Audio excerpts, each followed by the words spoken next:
User accounts in Windows provide individual access to the operating system, allowing multiple users to have separate profiles and settings on the same computer. These accounts can be either Microsoft accounts or local accounts, and they can be configured with different permissions, such as administrator or standard user. According to my, do you know how to add other users on Windows? Today I'm going to show you how to do that. So first, we go to our set button and go to settings. From settings, we navigate and look for accounts. We scroll and look for other users.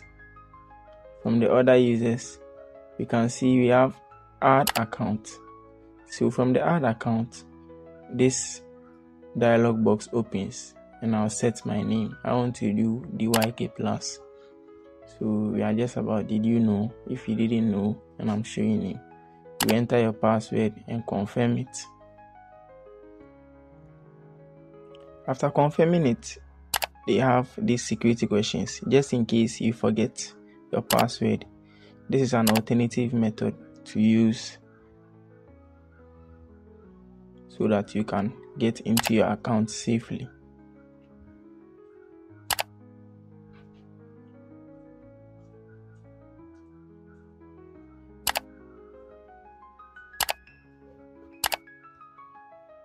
So now you know.